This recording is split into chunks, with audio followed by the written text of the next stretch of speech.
Em nome do Pai, do Filho e do Espírito Santo. Amém. A graça de nosso Senhor Jesus Cristo, o amor do Pai e a comunhão do Espírito Santo estejam sempre convosco. Bendito seja Deus que nos reuniu no amor de Cristo. Iniciamos a nossa oração da manhã nesta quarta-feira da quinta semana da Quaresma. O evangelista continua a ser São João, que nos ajuda a refletir sobre o mistério de Jesus Cristo vivido na paixão, morte e ressurreição. O Evangelho de São João, capítulo 8, versículo 31 a 42. Naquele tempo dizia Jesus aos judeus que tinham acreditado nele: se permaneceres na minha palavra, sereis verdadeiramente meus discípulos, conhecereis a verdade e a verdade vos libertará. Eles responderam-lhe: nós somos descendentes de Abraão e nunca fomos escravos de ninguém. Como é que tu dizes ficareis livres? Respondeu-lhe Jesus: em verdade vos digo, todo aquele que comete o pecado é escravo. Ora, o escravo não fica para sempre em casa, o filho é que fica para sempre. Mas se o filho vos libertar, sereis realmente homens livres. Bem sei que sois descendentes de Abraão, mas procurais matar-me, porque a minha palavra não entra em vós. Eu digo o que vi junto de meu pai, e vós sabeis o que ouviste ao vosso pai. Eles disseram: o nosso pai é Abraão. Respondeu-lhes Jesus: se fosses filhos de Abraão, farias as obras de Abraão, mas procurais matar-me, a mim que vos disse a verdade que ouvia de Deus. Abraão não procedeu assim, vós fazeis as obras do vosso pai. Disseram-lhe eles: nós não somos filhos ilegítimos, só temos um pai, que é Deus. Respondeu-lhe Jesus: se Deus fosse o vosso pai, amar-me-ias, porque saí de Deus e dele venho. Eu não vim de mim próprio, foi ele que me enviou. Palavra da salvação.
Nós celebramos hoje na igreja a festa de São Marcelino de Cartago.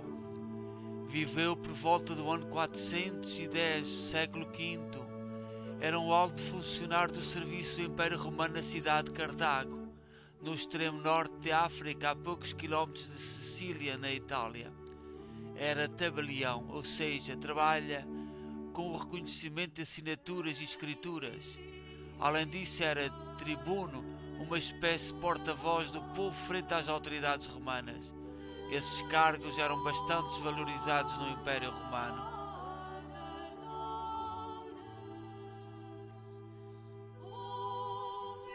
No ano 310, Diocleciano, imperador romano, ordenou que o povo entregasse os livros sagrados contrários às crenças romanas, e que estes fossem queimados.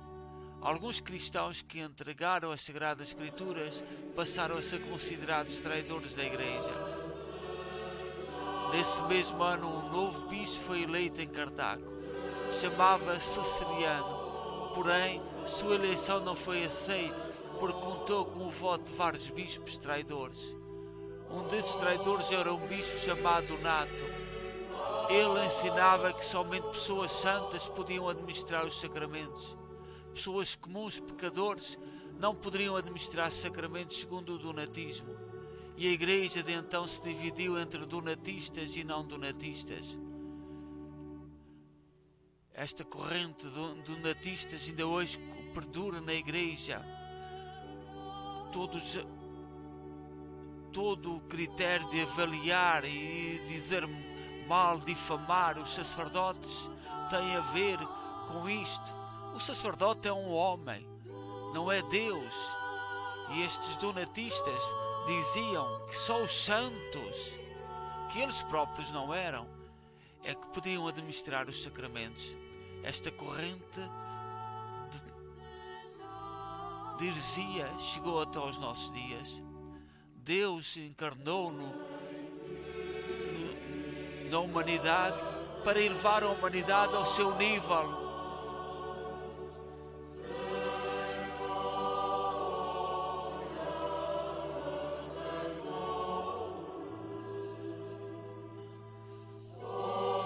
O martírio de Marcelino, alto funcionário imperial e amigo de Santo Agostinho, está unido ao cisma donatista que destruiu durante um século a Igreja africana.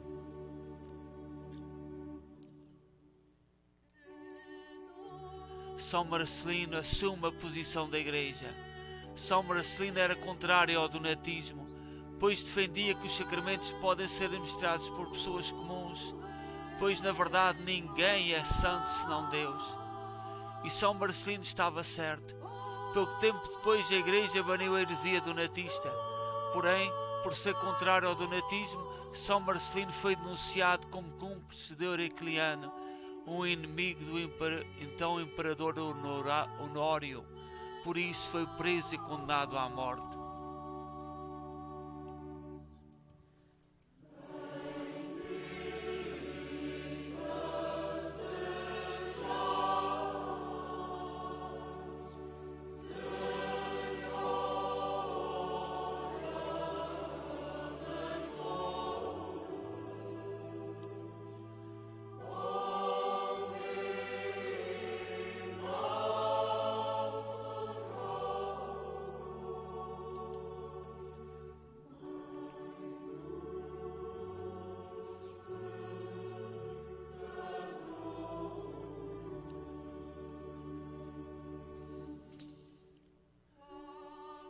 A justiça romana reconhece o erro somente um ano após a morte de São Marcelino.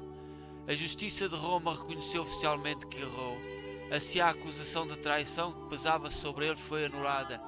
Então São Marcelino passou a ser venerado como mártir, pois afinal morreu para defender a posição da Igreja de Jesus Cristo, não cedendo nem para salvar sua vida.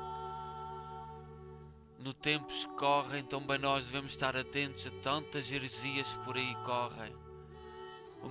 Temos que entender o mistério de Jesus Cristo. Jesus Cristo encarnou para nos elevar da nossa condição humana ao nível de Deus. Nem só os santos constroem-se, edificam-se, fazem sacrifício para se elevar ao nível de Deus. Muitas heresias, muitos erros têm destruído a harmonia da Igreja. Louvemos o Senhor.